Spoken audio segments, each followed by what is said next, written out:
नमस्कार प्रेक्षकांनो, आजच्या एपिसोडमध्ये इथे मंजिरीला राया जे काही वागत असतो ते अजिबात पटत नसतं. कारण जय त्याचा इतका अपमान करत असताना देखील राया आपला माझा भाव असं म्हणत त्याला खांद्यावरती घेत असतो.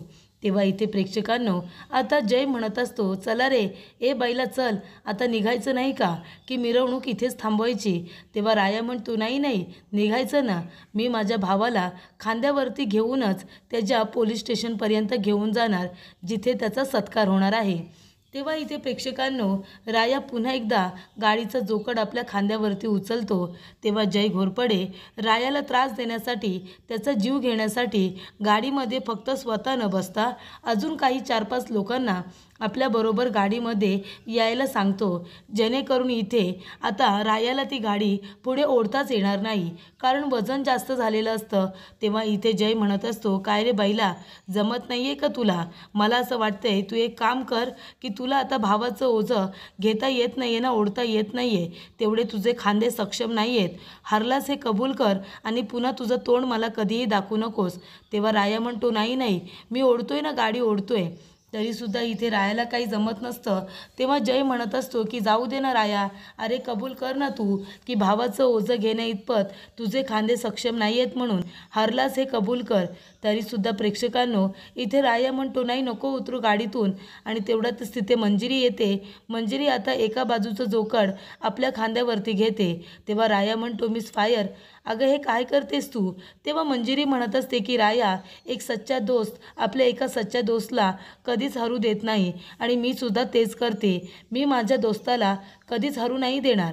आणि दोघेजण पंढरीनाथ महाराज की जय असं म्हणत आता गाडी दोघेजण ओढत असतात.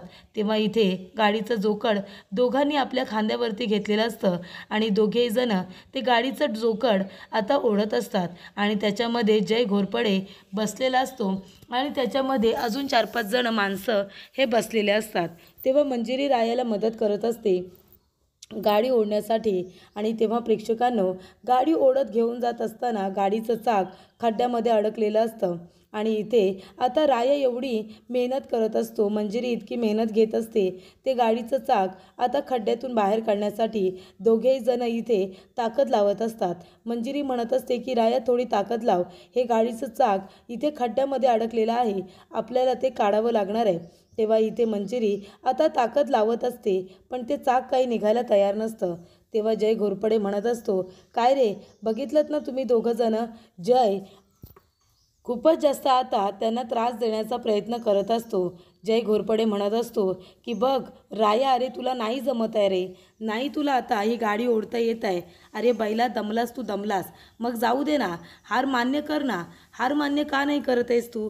जाऊ दे, मी चालत चालत जाईन, आणि हे सगळं तुझ्यामुळे घडतंय, कळतंय ना. तू म्हणाला होतास की मी माझ्या भावाला स्वतःच्या खांद्यावरती घेऊन जाईन म्हणून, मग आता इथे बैल आणलेले नाही आहेत, बैलाच्या जागी तू आहेत. जर तुला जमत नव्हतं तर आधीच सांगायचं ना, असं इथे जय घोरपडे म्हणत असतो. राया इथे एवढा जोर लावत असतो, मंजिरी जोर करत असते, पण काही दोघांना जमत नसतं. कारण खड्ड्यामध्ये चाक रुतल्यानंतर ते निघणार तरी कसं, आणि त्याच्यामध्ये इतकं 4-5 माणसांचं वजन असतं गाडीमध्ये. 4-5 नाही तर इकडे 4-5-6 जण त्या गाडीमध्ये बसलेले असतात. आणि त्याचबरोबर प्रेक्षकांनो, रायाने आता पूर्ण गाडीचं जोकड एकट्याच्या खांद्यावरती घेतलेलं असतं. कारण मंजिरी त्याला म्हणते, की राया, तू एक काम करशील का, गाडीचं जोकड थोडा वेळ तू एकटा सांभाळशील का, मी जाते आणि ते चाक आहे ना रुतलेलं, ते बाहेर काढते. तेव्हा राया म्हणतो, ठीक आहे. तेव्हा रायाने आता संपूर्ण गाडीचं जोकड आपल्या खांद्यावरती घेतलेलं असतं आणि मंजिरी जाते आणि ते चाक आता जोर लावून काढण्याचा प्रयत्न करत असते. मंजिरीला काही जमत नसतं, कारण आता एका मुलीची ताकद किती बरं असेल, आणि त्याच्यामध्ये गाडीमध्ये ओझं काही एका माणसाचं नाही आहे ना, इथे 6 माणसं त्या गाडीमध्ये आहेत. आणि त्याच्यामध्ये काही बैल तरी आहेत का, जे ताकदीने आता गाडी ओढत नेतील. इथे भावाचं कौतुक म्हणून फक्त रायाच आता बैलासारखा त्याला त्याच्या पोलीस स्टेशनपर्यंत घेऊन जात असतो, ज्या ठिकाणी त्याचा सत्कार होणार असतो. पण भावाचं एवढं तरी कौतुक रायाला करायची काय गरज आहे प्रेक्षकांनो. इथे तो जय त्याला हवं तेवढं वाटेल तसं काही बोलतोय, आणि इथे राया त्याला खांद्यावरती घेऊन जातोय. काहीतरी गरज आहे का? म्हणजे उगाचच आपलं भाव आहे हे कळलं आहे म्हणून स्वतःची सेल्फ रिस्पेक्टसुद्धा विसरून जायची, स्वतःची काही इज्जत आहे की नाही. तेव्हा इथे मंजिरी त्याला वारंवार समजावण्याचा प्रयत्न करते, पण तरीसुद्धा रायाची अक्कल ठिकाणावरती काही येत नसते. तेव्हा इथे मंजिरी आता आठवते ज्या वेळेला पहिली शर्यत लागलेली असते गाड्यांची, तेव्हा मंजिरीच्या गाडीचा चाक खड्ड्यामध्ये अडकलेला असतो आणि तेव्हा राया धावत पळत येतो आणि ताकद लावून ते चाक रुतलेलं असतं ते बाजूला काढतो. तेव्हा इथे मंजिरीलासुद्धा ते सगळं आता आठवतं आणि मंजिरीसुद्धा आपली पूर्ण ताकद लावून ते रुतलेलं चाक काढण्याचा प्रयत्न करत असते. तेव्हा इथे जय घोरपडे म्हणत असतो, अगं राहू दे मंजिरी, तुला नाही जमणार गं, राहू दे ना. तेव्हा इथे मंजिरी म्हणते जमणार आहे मला आणि ती ताकद लावून पूर्णपणे आता चाक बाहेर काढते आणि पुन्हा ती जोकड घ्यायला येणार. तेव्हा जय घोरपडे म्हणतो की मंजिरी, तू ते जोकड खांद्यावरती घ्यायचं नाही. इथे रायाने मला शब्द दिला होता, मी त्याला सांगितलं नव्हतं की एकटं गाडी चालव म्हणून, पण तोच म्हणाला बैलांची काही गरज नाही, मी आहे ना. मी माझ्या भावाची मिरवणूक स्वतःच्या खांद्यावरती घेऊन मी सगळीकडे फिरेन म्हणून. मग आता त्याने दिलेला शब्द त्यानेच पूर्ण करायचा. तेव्हा इथे राया म्हणतो की मिस फायर, तू येऊ नकोस, मी ही गाडी ओढत घेऊन जाईन, तू फक्त माझ्याबरोबर थांब. तू जर माझ्याबरोबर असशील ना तर तेवढीच मला ताकद मिळेल, असं राया म्हणत असतो. तेव्हा मंजिरीला रायाचे जे हाल होत असतात ते काही बघवत नसतात, कारण शेवटीला ते दोघेजणं दोस्त असतात आणि मैत्रीमध्ये एका मित्राला दुःख झालं तर दुसऱ्या मित्राला त्रास तर होतोच. आणि त्यामुळे इथे मंजिरीच्या बाबतीतसुद्धा तेच होत होतं आणि रायाच्या बाबतीतसुद्धा तेच झालेलं असतं.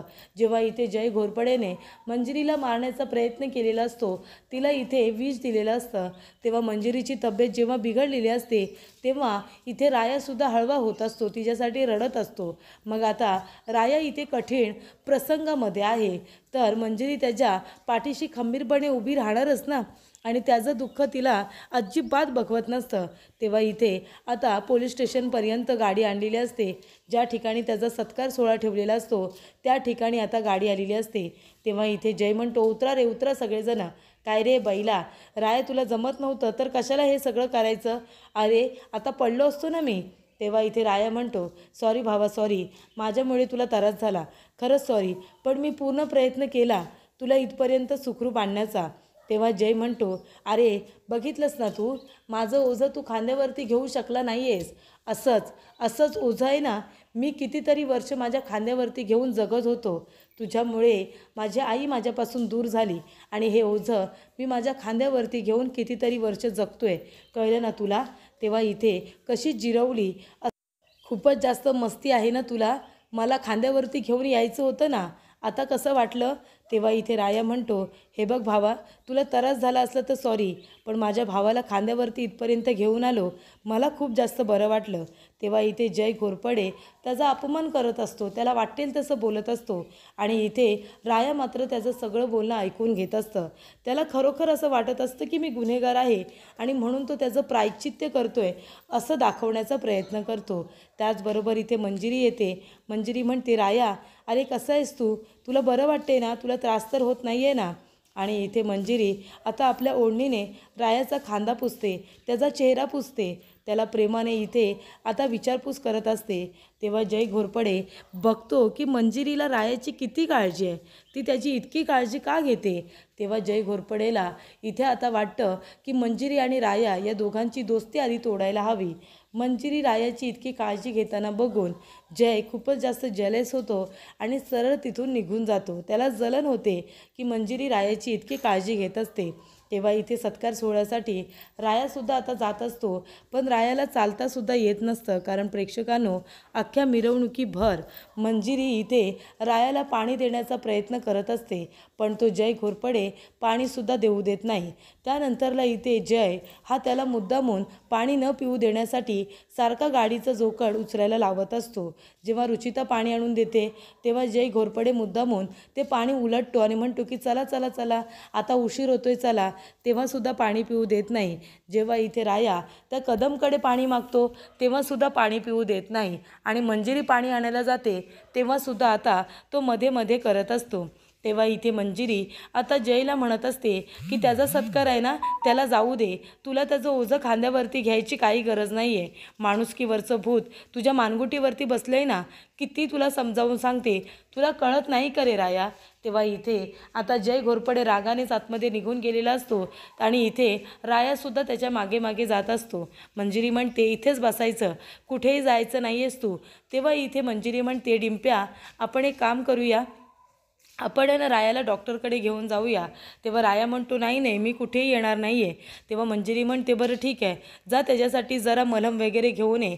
मी त्याला मलम लावून देते आणि पट्टी करते, म्हणजे तुला बरं वाटेल. तेव्हा इथे मंजिरी म्हणते राया, तुला कळत का नाही आहे रे, तो तुझा इतका अपमान करतोय, तुला वाटेल तसं बोलतोय, तुला वाटेल तसं वागवतोय, बैल बोलतोय तुला, आणि तरीसुद्धा तू त्याच्यासाठी सगळं काही करतोयस, त्याच्या मागे मागे फिरतोयस. अरे का. तेव्हा मंजिरी म्हणते आता काही तुला माझं ऐकायचंच नाही आहे ना, तुझ्या भल्याचं जरी सांगते तरीसुद्धा तुला ऐकायचं नाही आहे.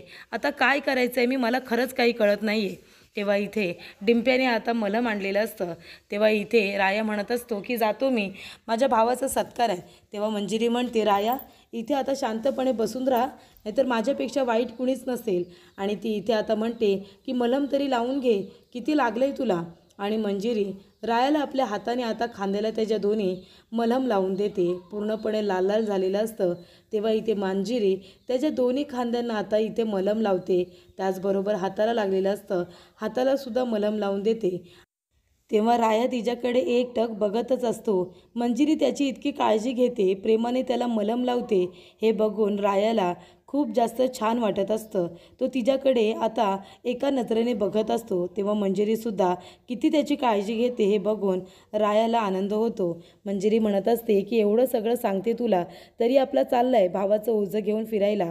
अरे चालवत नाही आहे तुला, धडपडतोयस, पडतोयस, तरीसुद्धा तुला त्याची मदत करायचीच आहे का. तेव्हा मंजिरी म्हणते की राया, अजिबात चालणार नाही आहे, तुला माझं ऐकावंच लागेल, काळजीपोटीच सांगते ना तुला. तेव्हा इथे राया आपल्या मनामध्ये म्हणत असतो की मिस फायर, अगं तू माझ्याबरोबर असशील ना, तर मला धडपडायची पडायची अजिबात भीती वाटत नाही आहे. आणि माणसाला आहे ना, जेव्हा पकडणारं कुणीतरी असतं, जेव्हा आपली काळजी घेणारं कुणीतरी असतं ना, तेव्हा पडण्याची मजासुद्धा वेगळीच असते गं. मी जेव्हा धडपडतोय, पडतोय, तेव्हा तू आहेस ना मला आधार द्यायला, माझी काळजी घ्यायला, तेच मला खूप आवडतं आहे. त्यानंतर इथे प्रेक्षकांनो आता मंजिरी बघत असते, त्याला मलम लावत असते. तेव्हा बघते तर काय, इथे आता रायाच्या पायाला सुद्धा लागलेलं असतं. रायाच्या पायाला लागलेलं बघून तिला खूपच जास्त वाईट वाटतं. ती म्हणते हे बघ किती लागले तुझ्या पायाला, अजून फिर ना अनवाणी, त्या भावाला तुझ्या पाठीवरती घेऊन फिर आता अनवाणी, हे किती लागले तुझ्या पायाला. आणि ती त्याच्या पायाला सुद्धा आता तळव्याला जिथे लागलेलं असतं तिथे सुद्धा आता मलम लावून देते आणि व्यवस्थित आता पट्टी करणार असते. ती म्हणते डिंप्या, अरे पट्टी दे इकडे. तेव्हा इथे डिंप्या म्हणतो पण मंजिरीताई, अगं मी पट्टीच आणलेली नाही आहे, थांब मी लगेच घेऊन आलो. तेव्हा इथे मंजिरी म्हणते नाही नको, आता उशीर होईल तुला आणायला. आणि ती आता आपली ओढणी असते, आता ओढणीचा विचार ती करत नाही, ओढणी फाडते आणि ती ओढणी आता इथे रायाच्या पायाला बांधून देते. ती व्यवस्थित पट्टी वगैरे करते. तेव्हा इथे रायाला कितीच्या किती अभिमान वाटत असतो की आपल्याकडे अशी एक दोस्त आहे जी आपली एवढी काळजी घेते.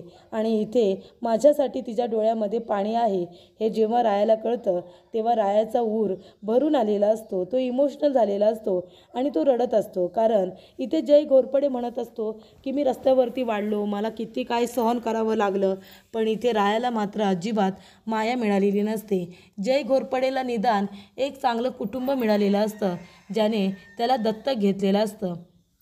पण इथे रायाचं मात्र तसं नसतं. राया लहानपणापासून हा रस्त्यावरतीच राहिलेला असतो आणि रस्त्यावरतीच लहानाचा मोठा झालेला असतो. तेव्हा इथे मंजिरी त्याला म्हणते की हे बघ, आता मी तुला मलम लावून दिले, आता तू इथे थांबायचं नाही, चल बरं माझ्याबरोबर चल. तेव्हा इकडे आता मंजिरी म्हणत असते की डिंप्या, याला आहे ना पाण्याची गरज आहे, थांब मी पाणी घेऊन येते, तो पाणी प्यायला की त्याला जरा बरं वाटेल. तेव्हा इथे डिंप्या आणायला जात असतो, पण मंजिरी म्हणते तू थांब मी घेऊन येते. तेव्हा मंजिरी आता रायासाठी पाणी आणायला जाते. तेव्हा तिथे जय येतो. जय म्हणत असतो काय मंजिरी, कुठे चालली आहेस मग. तेव्हा मंजिरी म्हणते तुला का सांगू. तेव्हा इथे जय घोरपडे म्हणत असतो अगं हे बघ, बघितलंस ना, माझा सत्कार झाला. अगं पोलीस अधिकारी म्हणून तर मी होतोच, पण आता माझं प्रमोशन झालेलं आहे, प्रमोशन. तेव्हा मंजिरी म्हणते, काय रे जय, तो राया एवढी तुझी काळजी करतोय, तुला खांद्यावर घेऊन त्याने अख्ख्या गावभर तुझी मिरवणूक काढली. लाज नाही वाटत त्याच्याबरोबर असं वागताना? हां, तो तुझ्यासाठी एवढं सगळं चांगलं करतोय आणि तू त्याचा अपमान करतोयस. तू त्याला खालीपणा देण्यासाठी अजून किती नीच पातळी गाठणार आहेस रे? तेव्हा इथे जय म्हणतो, मंजिरी तू हे काय बोलतेस? बोलताना जरा विचार करून बोल. तेव्हा मंजिरी म्हणते, का? अरे अजून मी बोलायला सुरुवातच कुठे केली? अजून मी काही बोललेलीच नाही आहे, तर तुला इतक्या मिरच्या झोंबल्या का? मग राया तुझ्यासाठी इतकी धडपड करत असताना तू तिचा इतका अपमान करतोयस, मग आम्हाला किती राग येत असेल त्याचा विचार केलास? तेव्हा इथे जय म्हणतो, अगं मी त्याला सांगितलं नव्हतं की माझ्या मिरवणुकीला ये म्हणून, तो स्वतःहूनच आलाय. तेव्हा मंजिरी म्हणते, अच्छा, म्हणजे तो भाव म्हणून तुला आता इतका आदर देतोय, मिरवणुकीभर तुला खांद्यावर घेऊन फिरतोय, त्याचं तुला काहीच नाही आहे. तो का आला, तो त्याच्या मर्जीने आला असं म्हणायचं आहे तुला? तेव्हा इथे जय म्हणत असतो की मंजिरी अगं कशाला तू त्याची साथ देतेस, जाऊ दे ना त्याला. हे बघ मंजिरी, आता बघितलंस ना, मी पोलीस ऑफिसर एवढा मोठा, त्याच्यामध्ये प्रमोशन, उच्च अधिकारी झालो आहे मी. हे सगळं असताना तू माझ्याबरोबर लग्न केलं असतंस तर काय झालं असतं? अगं माझ्याबरोबर जर लग्न केलं असतंस ना, तर राणीसारखं बनवून ठेवलं असतं तुला, कळलं का? अगं कशाला तर रायाच्या मागे पुढे करतेस? सांग, तुला तुला काय हवं आहे? माझ्याबरोबर लग्न करून तुला सुख हवं आहे, की तो दळिंद्री राया आहे ना त्याच्याबरोबर मैत्री ठेवून तुला दळिद्री हवी आहे? तेव्हा इथे मंजिरी म्हणत असते, अरे तुझ्याच बरोबर लग्न करून हा खोटा मान सन्मान मिळवण्यापेक्षा आहे ना, त्या रायाबरोबरची माझी मैत्री कितीतरी चांगली आहे, कळतंय का तुला? मला नाही तुझ्याबरोबर लग्न करायचं आहे आणि तुझ्यासारख्या माणसाबरोबर मला कुठला संबंधसुद्धा नाही ठेवायचा आहे. काय रे जय, तू माझ्याबरोबर काय केलं आहेस, काय वागलं आहेस, हे तू विसरलेस का? इथे माझा जीव घेण्याचा प्रयत्न केला आहेस तू. तो देवासारखा राया, त्याचा वारंवार अपमान करतोयस तू. आणि एवढं सगळं करत असतानासुद्धा आम्ही तुझ्या ह्या सत्कारामध्ये सामील व्हायचं आणि तुझं कौतुक करायचं अशी आशा ठेवतोयस तू? अजिबात नाही. अरे थुकते मी तुझ्या या सुखावरती, कळलं का? तुझ्यासारखं हे सुख नसलेलं बरं. त्यापेक्षा त्या रायाची, गरिबीची जी काही मला दोस्ती मिळाली आहे ना, ती माझ्यासाठी खूप महत्त्वाची आहे, अनमोल आहे. तुझ्यासारखं हे सुख, या खोट्या फेट्यासारखं खोटं सुख नको आहे मला. तेव्हा इथे आता जय म्हणत असतो की हे असं बोलणं आहे ना तुझं, म्हणूनच हे जे काही परिणाम भोगलेस ना, हे त्याचंच फळ आहे, कळतंय का? तेव्हा इथे मंजिरी म्हणते की मी जे काही केलं ना ते योग्यच केलं. तेव्हा इथे जय घोरपडे म्हणतो, अगं काय तर रायाच्या मागे मागे करतेस? तो राया आहे ना, राया, त्याला मान द्यायचा नसतो. अगं किड्यामधला, गटारामधला किडा असतो ना, त्याला इथे पूजा करायची नसते. त्या किड्याला पायाखाली घेऊन असं चिरडायचं असतं. तेव्हा इथे आता रायाला किडा बोलल्यामुळे मंजिरीला राग येतो. मंजिरी त्याच्यावरती हात उगारते. तेव्हा इथे रायामध्ये येतो, मंजिरीचा हात पकडतो आणि मंजिरीला म्हणत असतो की मिस फायर, माझ्या भावावरती हात उगारू नकोस गं. हे बघ, मला मान्य आहे की त्याच्या खूप चुका झालेल्या आहेत, म्हणून तू त्याच्यावरती हात उघडू नकोस गं. मला मान्य आहे तू माझी मदत केलीस, त्याच्यामुळे तुला त्रास झाला. पण हे बघ, जे काही झालं ते विसरून जा आणि माझ्यामध्ये आणि माझ्या भावामध्ये तू पडू नकोस, कारण या सगळ्याचा तुला त्रास होतो हे मला माहिती आहे. तेव्हा इथे मंजिरी म्हणते, राया अरे तुला माहिती नाही आहे, हा त्रास देतोय तुला, तुझ्या ह्या स्वभावाचा, चांगुलपणाचा गैरफायदा घेतोय. याने तुला आधी किती त्रास दिलाय, मला किती त्रास दिलाय, हे विसरलेस का तू? अरे हा कधी सुधारणाऱ्यातला नाही आहे. तो काय म्हणतो माहिती आहे, की तू किडा आहेस म्हणून शेणातला. तो तुला भाव म्हणून मानतच नाही. तो तुला इथे चुकीची वागणूक देतो. सांग ना, काय केले रे याने तुझ्यासाठी चांगलं? याने तुला दारू प्यायला लावली, अपमान केला त्याने पोलीस स्टेशनमध्ये तुझा, पेढा न देता पायाची माती तुला खायला देत होता. आणि एवढं सगळं करूनसुद्धा आज त्याचं प्रमोशन झालं. गावामध्ये मिरवणूक काढत असताना बैलासारखं राबून घेतलं तुला, तरीसुद्धा तुझे डोळे उघडत नाही आहे. त्याला भावभाव म्हणून का करतोयस? अरे तो तुला भाव मानत नाही, तुला मान सन्मान देत नाही, तर तुला त्याच्या मागे पुढे करायची गरज तरी काय आहे? हे बघ राया, तू हे जे काही करतोयस ना, त्याच्यामुळे फक्त तुझा अपमान होत नाही आहे, तर आपल्या मैत्रीचा अपमान होतोय. आपल्या मैत्रीचा तर अपमान होतोयच, पण माझासुद्धा अपमान होतोय, कळलं तुला? तेव्हा इथे प्रेक्षकांनो, आता मंजिरी जे काही बोलते ना ते ऐकून रायालासुद्धा फार वाईट वाटत असतं. तर पुढील भागामध्ये आपण बघूया. इथे आता जय घोरपडे म्हणत असतो की राया बघितलंस ना, अरे तू माझ्यासाठी जे काही करतोयस ना, म्हणून हिच्या मैत्रीचा अपमान होतोय. हिला पटत नाही आहे, ही आपल्यामध्ये येण्याचा का प्रयत्न करते? हे बघ राया, मला तर असं वाटतंय की तू एक काहीतरी निर्णय घे. तुला हवंय तरी काय? तुला तुझी मैत्री हवी आहे की तुझा भाव हवा आहे ते मला सांग. तेव्हा इकडे आता राया म्हणत असतो की मंजिरीला मला माझा भाव हवा आहे. तेव्हा मंजिरी म्हणते की राया, अरे याच्या प्रेमात तू वेडा झालायस, जो तुझा वारंवार अपमान करतो त्याच्यासाठी तू आपली एवढी महत्त्वाची मैत्रीसुद्धा तोडायला तयार झालायस ना. मग ठीक आहे, उद्यापासून मी अजिबात तुला भेटायला येणार नाही, तुझ्याशी बोलणार नाही, काही देणं घेणं ठेवणार नाही आणि तुमच्या दोघांच्या मध्ये सुद्धा बोलणार नाही. तेव्हा रुचिता म्हणत असते, अगं असं नको करू तू मंजिरी. अगं राया तुझ्या कठीण प्रसंगामध्ये पाठीशी उभा होता, आता त्याला गरज आहे. मग तू त्याच्या पाठीशी खंबीरपणे उभी नाही राहणार आहेस का? जा, त्याला तुझी गरज आहे. तेव्हा इथे डिंप्याला पोलीस स्टेशनमधून फोन आलेला असतो. इथे रायाची डेड बॉडी रेल्वे ट्रॅकजवळ सापडलेली असते. तेव्हा इथे आता डिंप्या मंजिरीला ही बातमी सांगतो. तिला खूप मोठा धक्का बसतो.